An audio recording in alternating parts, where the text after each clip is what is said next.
It started when I was 6 years old. I was in school, it was the middle of a reading lesson, and I needed to pee badly. At that age, actually, a fair few kids still wet themselves, and I always got paranoid about embarrassing myself in public like that. I stuck my hand up and told Mrs. Ebby that I needed to use the bathroom. After the usual speech about how I should have gone at break, she gave me the key to the disabled access toilet, as it was the closest one to my classroom. It was the middle of 5th period, and the corridors were empty and seemed cavernous to me. I was a short, scrawny thing back then.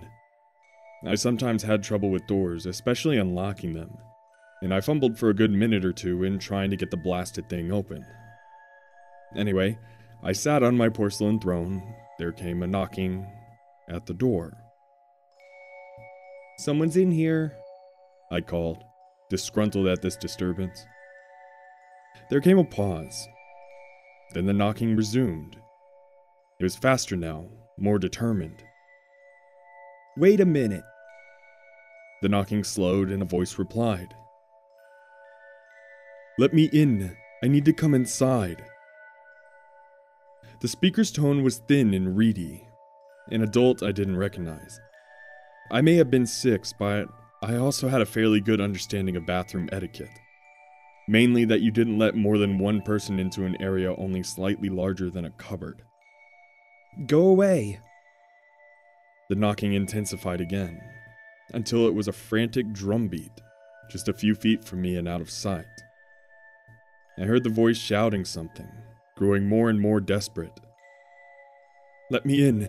Just open the door, please." I was terrified by that point. The hammering and yelling was so loud, and yet nobody had come to investigate it. Eventually, my teacher came to find me, angry because I had been gone almost half an hour. When I refused to open the door to let her in, she got a spare key from the receptionist, and then took me to the headmaster's office and called my parents. I never told anyone what happened. It was a few weeks before my next encounter with this phenomenon. I had just celebrated my 7th birthday, and my family were having a barbecue in my honor. It was a gloriously sunny day. But as soon as we'd set everything up in the allotments behind our house, the coal refused to light. My dad asked me to go and get some fire starters from the shed into the front garden. It was pretty cramped inside, and I wouldn't fit all the way, so I just opened it up, stood on tiptoes to reach the shelf holding my objective, then shut the door. As I turned away, a frantic knocking hit the other side of the door. "Open up. I need to come through." His voice was not the one I'd heard the month before.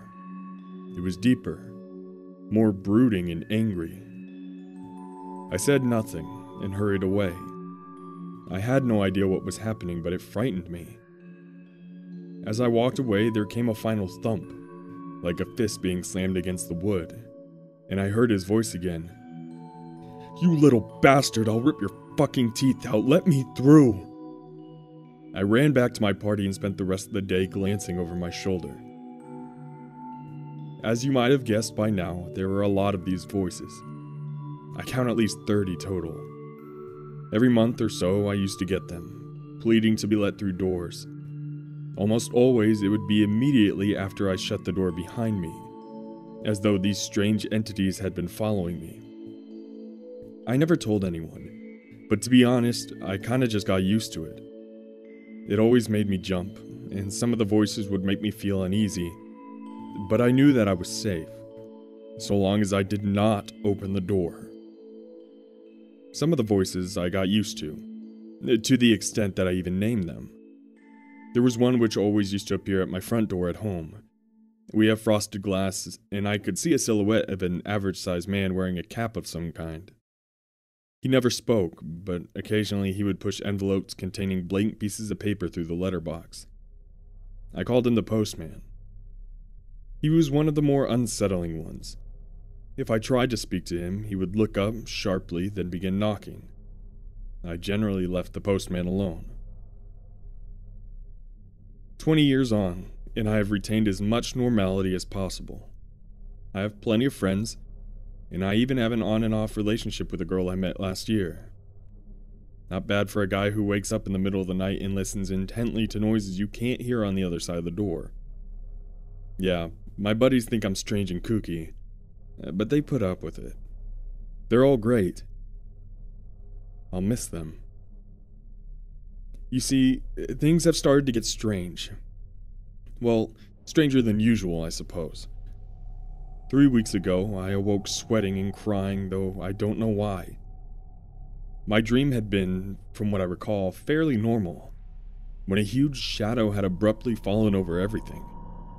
Literally, the second I opened my eyes, there came the knocking at my bedroom door. Not just normal knocking, though. This was truly frantic. "Who goes there?" I yelled. "Please, help us," it replied. I was surprised. It was the sadistic, angry voice that I remember from my father's shed on my 7th birthday, but it seemed genuinely sincere. There was a painted tone to it, too, as though the speaker were grievously wounded. I actually found myself pulling back the sheets to get up, but I hesitated. I had never before been tempted to open the door.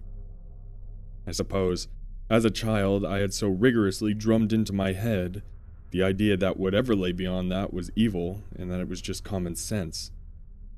To be quite honest, I came very close to letting the thing in my room.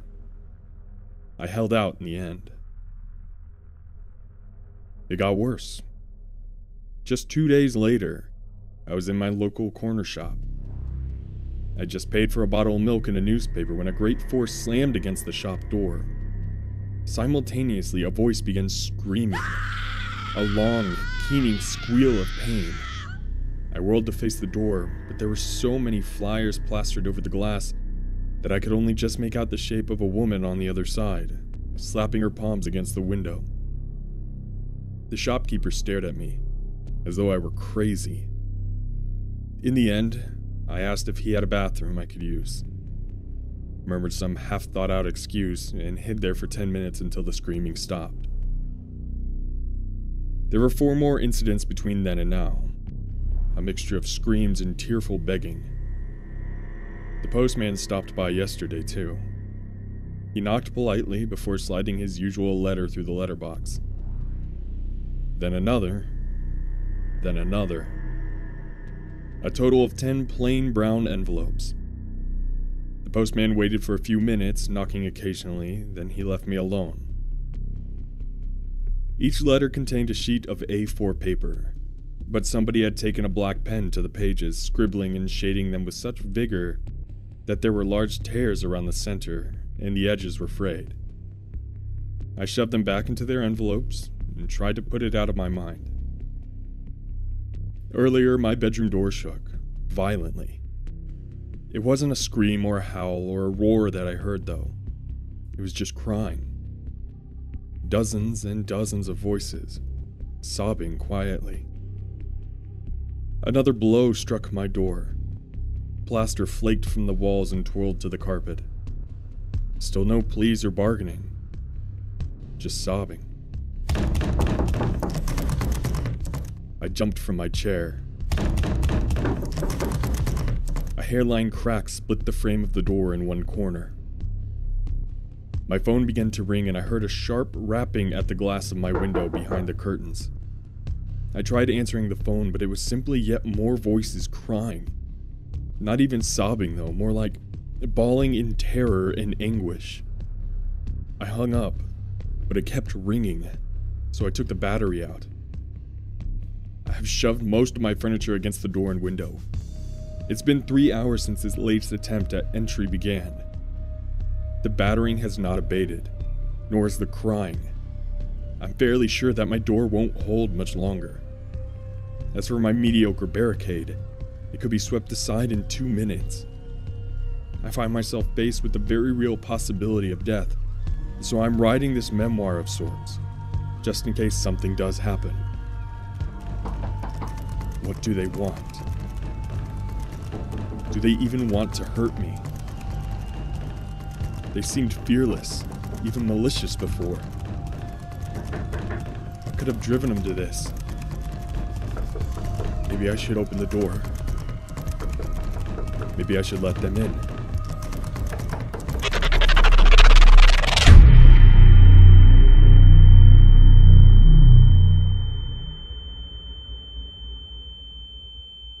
Silence fell.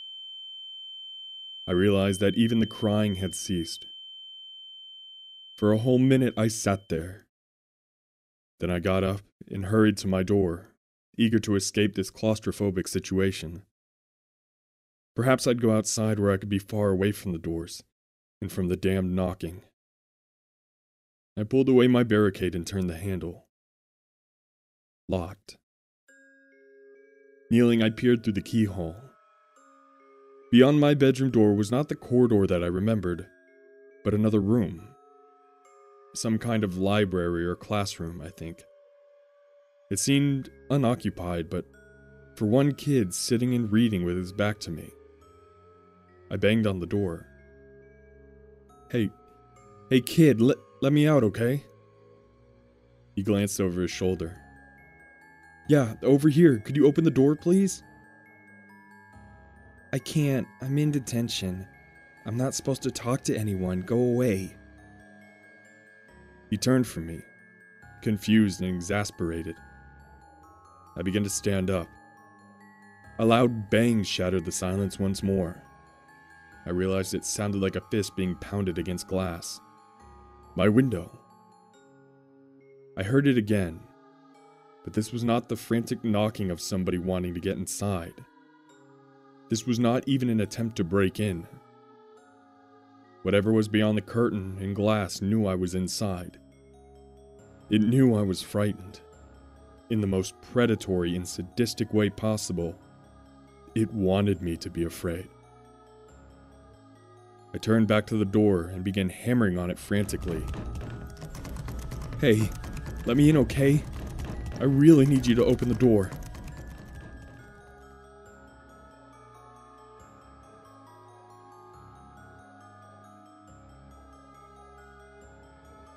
Well, ladies and gentlemen, I hope you enjoyed that terrifying creepypasta from MrAstroBleme. If you did, please make sure to hit the like button, also click subscribe and the little bell so you can be notified when my videos pop up. Let me know in the comments down below how you're enjoying this October extravaganza of videos. And as always, my Darkness Militia, have a terrifying evening.